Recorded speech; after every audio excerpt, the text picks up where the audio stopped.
Hello again, everyone, and welcome to Down with the 90s, the time when the colors were brighter, the stars were just as bright, and maybe, just maybe, it was some of the best times of your life. I'm Gerry Strauss, and this week we've got a very, very special guest because we've got a familiar face on so many levels, in so many ways, some of our favorite movies from that time period. And we're going to talk to her about each and every one of them. So please welcome to the show, Nicole Bilderback. Thank you for joining us here on Down with the 90s. Oh, thank you so much for having me. I truly appreciate it.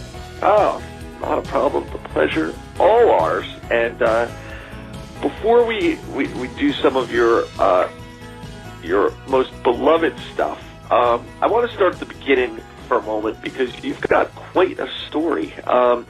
You were actually Korean-born, and you came over here. Let's see if I have this right here. You came over here. I'm sorry. When I was a baby, Okay, so you were very, very young. Oh yeah. No, I was born in Korea, but I'm actually mixed Asian ethnicities. Which comes in handy. And then, but I was adopted by my parents, and I arrived in America when I was 6 months old, so I'm really actually the typical all-American girl. Okay. And or as we like to joke about it, I'm from Texas, so I'm what I call a Tex Asian. It says you were raised in Tulsa, Oklahoma, and Dallas, Texas. Were you just in Oklahoma for a short period of time? We lived in Oklahoma when I was about 18 months old, and then we moved to Dallas when I had just turned 5. Oh, okay. Yeah, I know, but it's kind of funny though. Tulsa and Texas, it's like I'm kind of Asian white trash, I guess you could say. or an Asian redneck, however you want to look at it. Is there a big difference between, I've never lived in either place, but up here in Jersey, we kind of all think of everyone from both states as sort of the same. Is that the case? I know, right? No offense. No, it's kind of funny because, like, unless you're from, there's certain states that are, Texans, we're kind of our own country, I guess you could really say. You know what I mean? It's like we're very proud to be from Texas, and I think, in Texas we kind of have a mix of everybody. You got your rednecks, you got the white trash, you have your See, I don't know. And then you have, then the trailer park, and it's all kind of the same. It just really depends on the areas and how you prefer to be referred to as more so than the other. See, redneck is a little more polite versus, white trash is kind of like, trailer park. So what you're saying is that the white trash has to sort of work their way up to being redneck. Exactly. That's exactly it. Wow. Okay.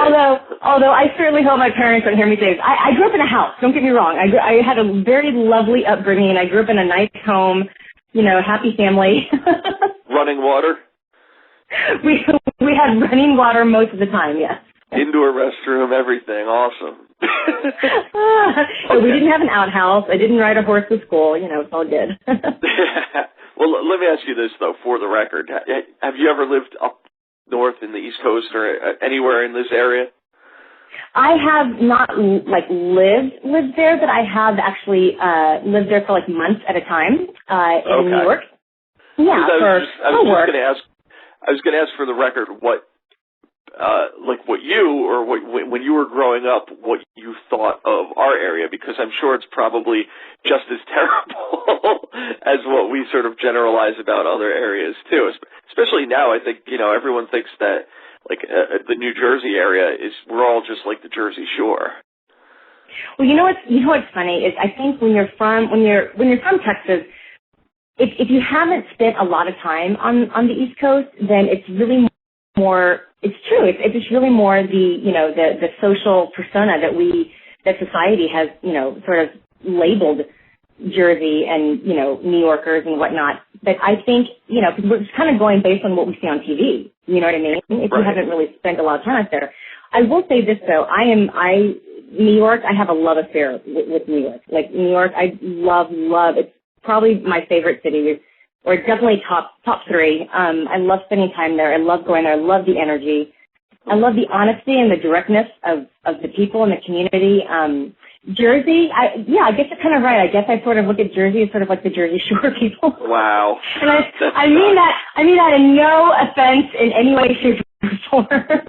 Wow, still, it's rough to hear. It's rough to hear. We know it, but it's still rough to hear. But hey. So you sound actually quite decent and normal. So I will have to say, maybe I can't.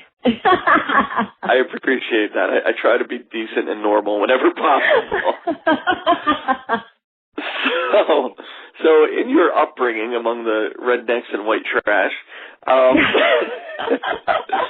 we go to your childhood, and it seems like your parents, your family was very encouraging of you as far as you sort of being able to take on different activities and sort of experiment in the arts, and it looks like you studied dancing from an early age. Is that correct?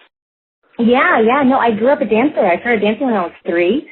So I've been, trained with, ballet and jazz, and then that evolved into when I was dancing in a company, and then I pretty much, am proficient in everything, lyrical, contemporary, modern, hip hop, the whole 9 yards. So, that's kind of how it started. I was always a dancer growing up, and then, but I had always, even as a little kid, I had always, felt very drawn to acting. And it's one of those that, like, when I was little, I would, be watching, and I'm going to totally age myself here, but I was watching, you'd be watching like Cosby Show or Growing Pains. Oh, sure.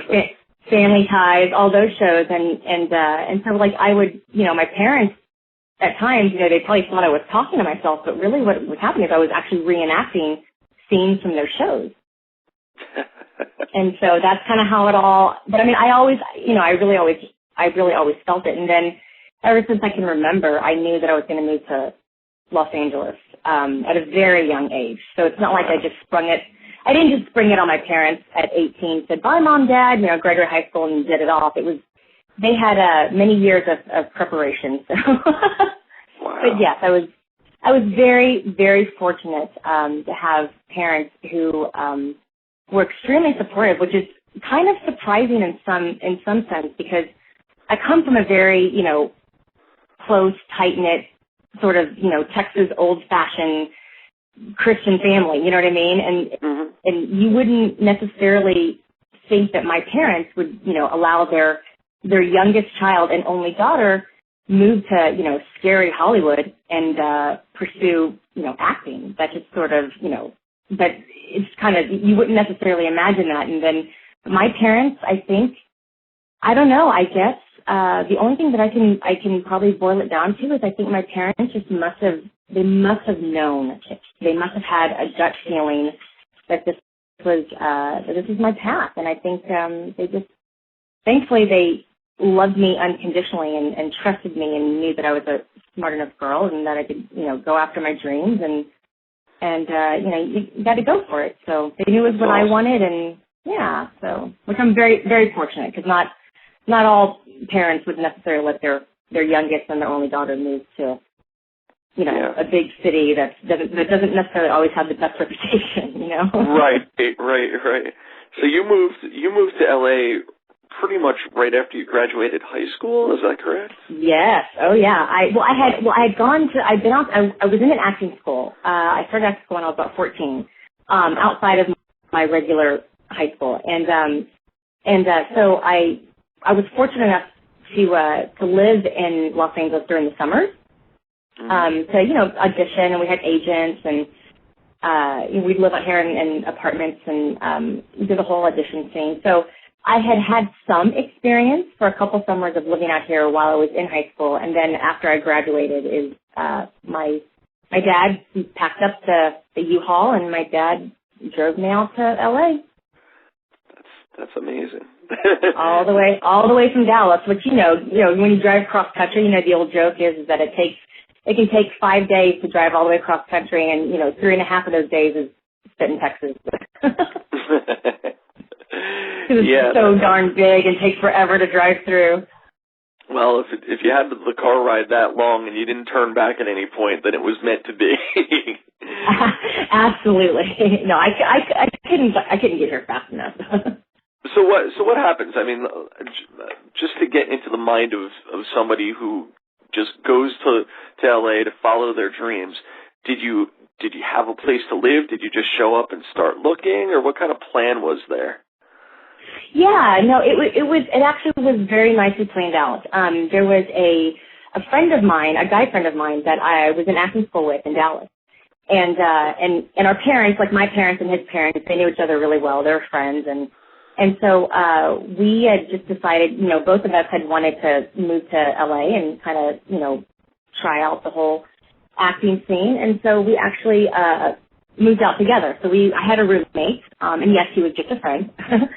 So we moved into an apartment together out here, and you know, a nice place. And our parents came out to check it out, and it was approved. And and then we rented the U-Haul and packed everything up, and we met out there. And I have to say, it actually worked out quite nicely. So, I mean, it was definitely very planned. Like my parents had been planning for, you know, building up to it months in advance. You know, of course, you know, Mom had to go out and get me all the Tupperware and, you know, kitchen utensils, and, you know, Dad bought me a kitchen table. You know, they buy you all the furniture. So it's like they were making sure we all had all the you know, appropriate means to live on our own at barely 18 years old. That is sweet. It's really nice. It's really nice. Everyone pitched in. Everyone was behind you. That must have been a great way to go, as opposed to, you know, some kid who has a dream and has to, you know, run away from home, crawl out of his window at 2 a.m. or something before anyone could catch him. And hitchhike his way into LA. Yeah. Exactly. So okay, so you get out there in what, 93? Yeah.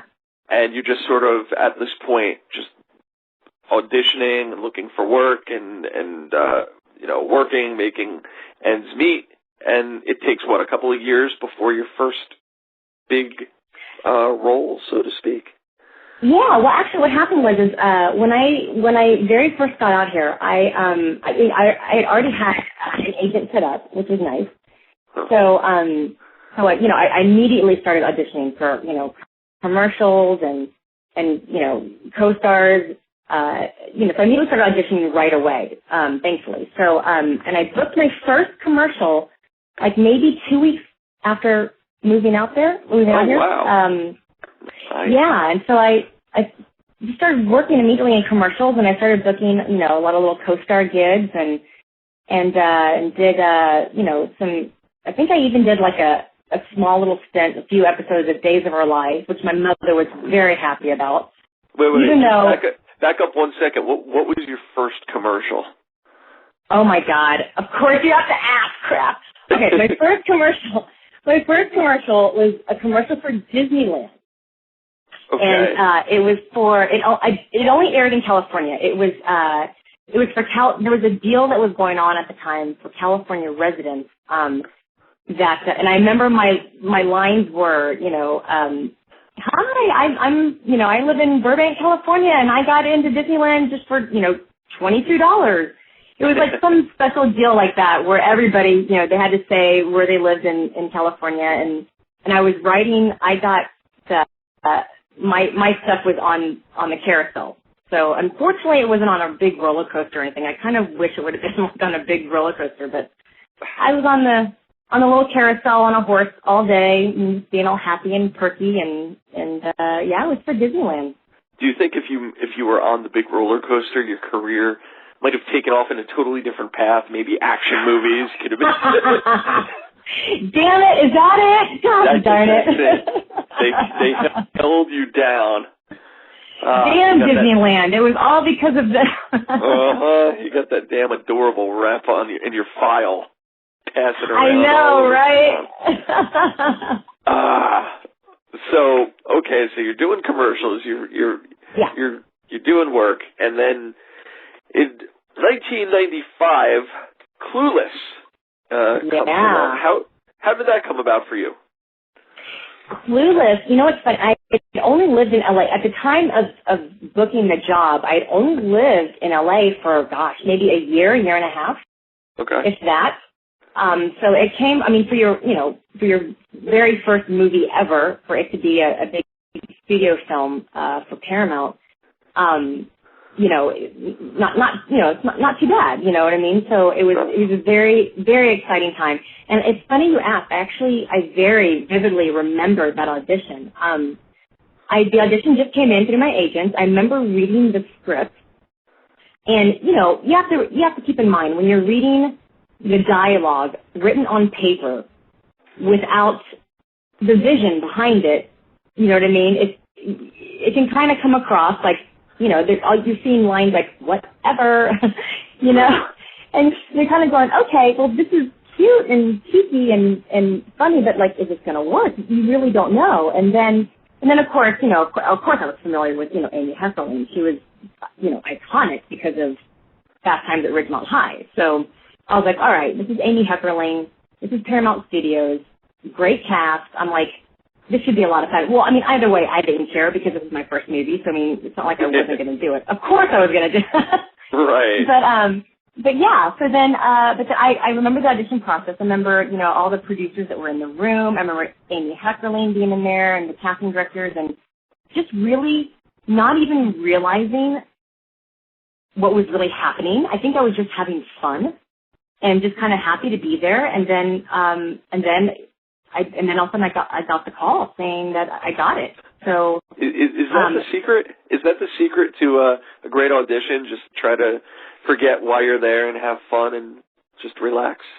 Absolutely. And this is actually, there's a lot more to it, but I will say this. Throughout my entire almost 20-year professional career here in Los Angeles, I will say this, that the one thing that I can say that, it may take actually going through, the blood and sweat and experience, and of years of auditioning to really truly absorb and embrace this. But, I think a lot of actors, no matter how much you've worked, whether you've worked a ton and, or whether you've barely worked at all, I think a lot of actors fall into a phase of, the auditions become about needing to prove or needing to show what you can do. I think it sort of gets misviewed in terms of it's easy to lose the real reason why we're there, and why we're there, or why you should be there is you love acting for the pure love of acting and performing and the craft of it and the art of it, and not making it about booking the job.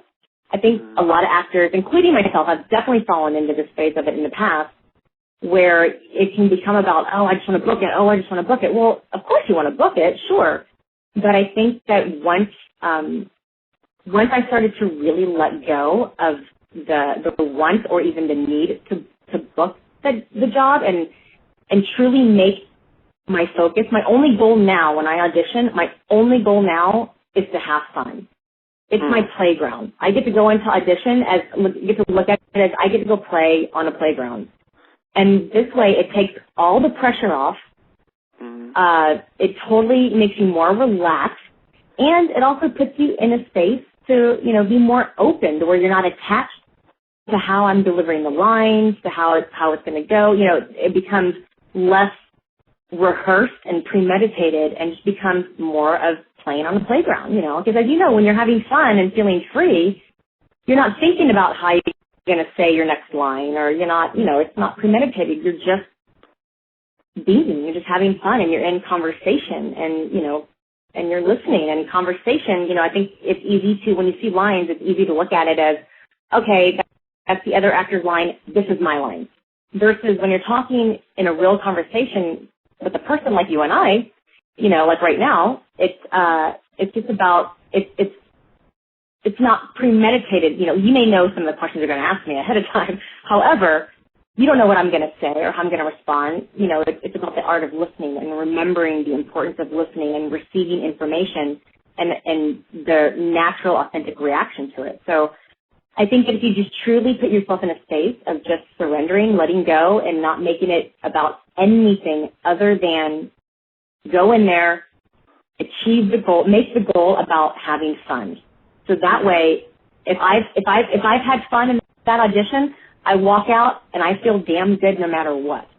And I think the energy within that just by itself is why lately I've, you know, been working more and things are just kind of happening. So that's great. And I mean, if you even think about it from a broader perspective, just the logic of it is you're going into the audition, and the main goal is these people are here to see who they want to play this part. And people enjoy seeing people on screen, on their TVs, on their big screens that look like they're, you know, enjoying themselves, that look relaxed, you know, in playing this part. You know, I think audiences can certainly pick up on someone who's trying too hard to play a role. Absolutely. As opposed to someone who's doing it naturally. And so if you do that in the audition and that's the kind of person they're looking for, logically speaking, you're more likely to be the person to get that role. So yeah, you know, I completely agree. And I think to expand on that for a second, I think that, you know, let's face it, energetically, you know, energy is energy. And when you walk, let's say, for example, if you were to walk into a room and let's say there was like, you know, if you're really excited about something, you know, because it's natural and it's authentic, but that's the energy, that's the vibe that you're vibing, right? So you walk in and the people in that room will automatically feel this instantaneous, or they'll at the very least sense something really great is on your mind. You know what I mean? Like you're happy, you're excited, like that energy just naturally sort of transcends outward. And I think that for actors, if you walk into a room already vibing a disparity or, you know, needing or wanting, you know what I mean? You can't fake energy. You can't hide it. You know, it's one of those that if you're walking in and you're feeling insecure and, you know, too worried about your lines, well, that's absolutely going to show through. Yeah, absolutely. I mean, especially for an actor, because, I mean, whether you're trying or not, you're trained to sort of emote, to, you know, when you want to sort of wear your emotions on your sleeve a little bit more. And I think maybe that comes across than someone who's not used to really pulling out from within themselves. But you probably do it all the time without even realizing it. Yeah, and, you know, I'm glad you actually said that. I'm glad you brought up the point of, you know, really pulling out the emotions. You know, I think it's so easy to fall into, you know, trying to show what you can do or prove what you can do when you have, the truth of the matter is as an actor, we have nothing to prove. The whole thing is that, you know, we have to remember that producers, like say you're walking in, the casting directors are there and the producers are there, the director's there, all in a room. You know, we have to remember that they need us. We're walking into that room and they're hoping that, God, I really hope she's it. I really hope this is our girl. Because let's be honest, directors may love to, you know, work with the actors and see the actors and read the actors, but let's face it, producers, they're busy people. The last thing they want to do is be stuck in a room, you know, 8, 9, 10 hours out of a day to read, you know, hundreds of actors for this part. They want you to walk in and they want to know. They want that answer right away because this is a tedious process for them. It can be a pain in the butt. So it's like, and they know that, you know, actors, any actor can turn down a project. They can turn down, you know, going in. So it's, you know, and this is all, you know, the insight given to me by huge producers, by big casting directors that have all said the same exact thing. And they're like, no, they're like, you know what? They're like, we appreciate you walking through that door because you have a choice to show up or not. And we need you. So I think if actors remember, if they can shift that perspective and remember them walking into the room, they've got all the power in the world. That is a fascinating way to look at it because, I think most people would naturally think the other way. They'd feel intimidated, they'd feel nervous, and I'm sure for some people, even with experience, maybe that never quite goes away, but you've really You've really figured it out, man. You know how to flip it. Well, this is also taking me, I'm certainly not new. But you know what, though? Look at it this way. To simplify it even more so, remember, they're there to see you. Like, they're there to see the actor. They're there to see actors. They're there, like, we're walking in, like, hey, sit back, enjoy the show. Like, it's like they're there to see us. They need to cast these roles. They want this to be easy. They want it to be easy as possible. They don't want it to be complicated, and we as actors tend to get stuck in our heads too much, and we complicate it more so than it actually needs to be.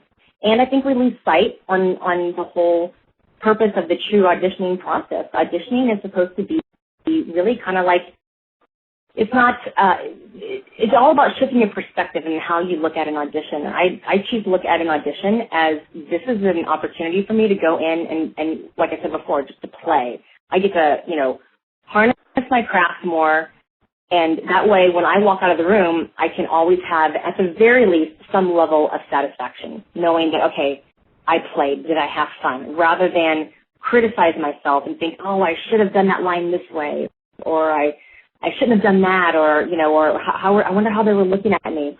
It's more so I take my control back, take my power back, and realize that they're actually rooting for me. They're actually cheering for me. They want me to be the one, because they don't want to have to sit through 100 actors for the rest of the day. They really don't, I think that was the most inspirational thing that I've heard in a long time. We're all cheering for you now. Oh, nice. All right, I like this show. There's a legion behind you. You're inspiring lots of people right now. I don't know how many. Oh, I hope so. But I do think that it is something that is very relevant. That I think everything, life happens, and everything is up to our perception. It's all up to how we look at it, how we receive it, how we experience it, and then you always have a choice with your action. You know what I mean? It's like, I think if we spent more time staying focused on being self-aware and being accountable for ourselves rather than pointing it outward and blaming the industry or blaming that other actor or blaming politics, blaming, that producer or why you didn't get a job or whatever. If you stop pointing the finger outward and start going inward, things actually start to align up and make more sense. And you take your control, you take your power back, and you realize, oh my God, this really is up to me. Consider me motivated. I'm going to go get my plane ticket. I'm coming to L.A. Yeah, I'm heading right to some auditions right off the plane, and I expect to get a part within the next 3 days. So there you go. Hey, it's not impossible. This is what the cool thing. As bad of a rap as LA can get, I will say this: Los Angeles is the place where truly anything is possible in any given moment. It honest to God is, We hear so many stories. We've heard some on this show, and certainly yours is awesome. And, let's talk a little bit more about Clueless, because this is just one of several iconic 90s movies, TV, whatever the case may be. You truly are an icon of the 90s, I got to say. So, Clueless. Oh, my God. Well, I don't know about that, but geez, thank you. That's a great, you know what? We can talk as much as you want. If you want to call me every day and talk like this, that's great. If you keep motivating me, you may have yourself a deal, because, but really, if you think about it, it's mind blowing. And I was thinking about this. Clueless is a movie that is truly beloved to this day. And, even going beyond Clueless for a second, just looking at, Can't Hardly Wait. You think about an entire decade of movies, and there were some gigantic blockbuster movies, giant action movies, like a Jurassic Park, Independence Day, whatever the case may be.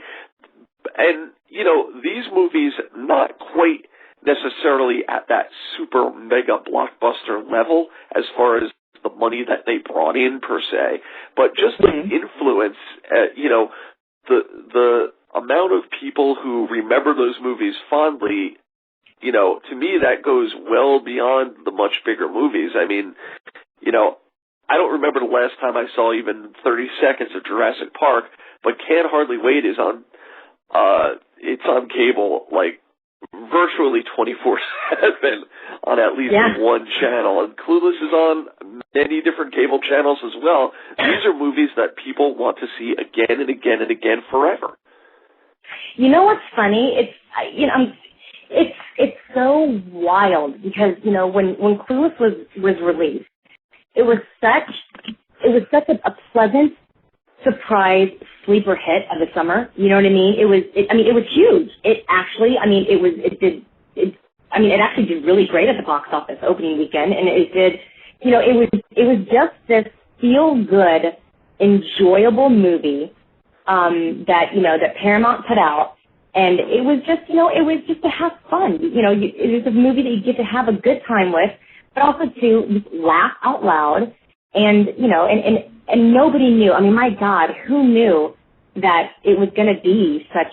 Really, Clueless started the whole teen genre movies, you know, of the '90s, and it carried it on.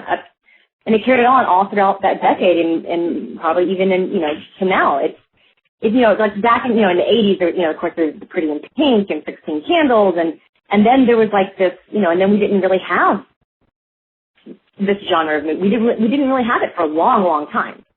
And then there was Clueless, and I think people were ready to bring back these types of movies, and then it just ended up being, and it just started this whole, you know, roll of all the films back to back, and it just went really strong. So it's an honor to be a part of such a, and I have to say, to this day, throughout all this time, and even to this day, I have to say that not only do I get recognized frequently from Clueless, but also I meet people that literally tell me their personal stories about Clueless. They're like, oh my God, I remember when Clueless came out, I was in college, and it was a movie that I would literally play. I would put in the VHS tape, put it in my video player, and literally just like let it play like all day long. Yeah. And you know, like personal stories like that you know that actually means something. It's actually, you know, it makes it more sentimental, and has, I don't know, kind of increases the value of for me personally anyway. Like, that really feels good to know that, oh my God, to really think about that and be like, that's a big deal, and it's extremely flattering, and I'm just really grateful to have been a part of it. Yeah, and it's just, like I said, I mean, it's amazing just not only looking back on watching it back in the day, but I mean, just the staying power. This is a movie that people watch again and again and again to this day. Yeah, no, it's true. People are like crazy psycho. I can't remember the last time I saw Clueless, but I will say this. Apparently, everyone else out there watches it like on a weekly basis. So. You should see it. It's pretty good. I should see it again. I should rent it again. But yeah, you know, it's funny. And then it's funny you mentioned Can't Hardly Wait, because how I got Can't Hardly Wait was actually connected to Clueless. I got the role because of Clueless. Oh, well, that's interesting. I mean, well, let's just talk. I mean, and it's sort of a parallel here, because maybe more so than maybe any other two movies of that genre from the whole decade, you look at Clueless, and the other thing that's amazing is you look back at the cast, and just what an amazing set of talent that maybe not all well known back then, but all of a sudden you go back and you watch the movie, and suddenly you realize, oh, I know that person, I know that person, I know that person. All these people went on to have these very recognizable, very prominent careers, yourself obviously included. I mean, what was the feeling at that point, you know, during that time? Like what did it feel like making that movie? Did it feel like the movie was going to be a hit, and did it feel like you were among this cast that truly could rise to such, you know, prominence? You know what? I think that with any movie, that when you're actually shooting it as an actor, we're there to show up and have a good time. And, or at least you hope you're going to have a good time. You hope that all the actors are going to get along, maybe make some friendships, yada, yada, yada. I don't think an actor can truly, honestly say, oh, we are working on a major hit. It's going to be a big blockbuster hit. It's going to be this massive success and everybody's going to explode. You know what I mean? Like, I don't think anybody really necessarily thinks that. You hope that. Absolutely. You certainly hope that. But I think that it's more so you show up and we were all so young then. I was so young. I was like barely 19 when that movie, I think I was like 18, 19 when I shot it, and maybe not even 20 when it came out, or maybe I just turned 20.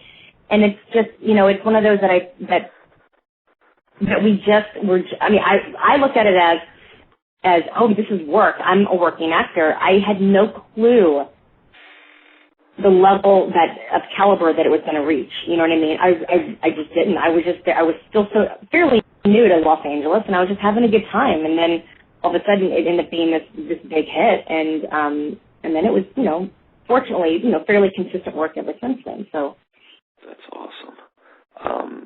And you mentioned before the relationship between the two movies, so we may as well get into that now. How did Clueless lead into Can't Hardly Wait for you?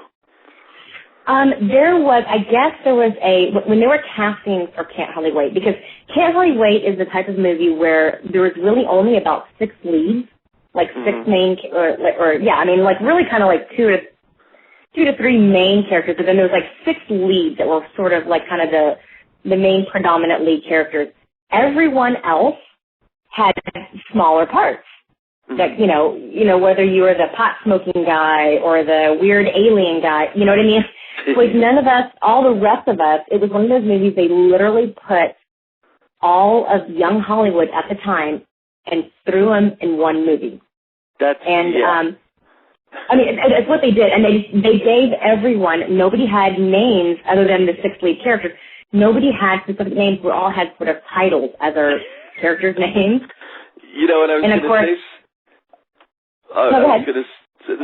I was going to say, and I don't know if this differs from the official title or whatever the case may be of your character, but when I was getting some information together for this interview, and of course this was on Wikipedia, so not necessarily official info, but they called you Ready to Have Sex Girl. That was your official character on this list. And I thought that was Mom and great. Dad are proud. Yes, absolutely. I'm sure you may have bent that story a little bit when you made the call. I totally did. Of course I did.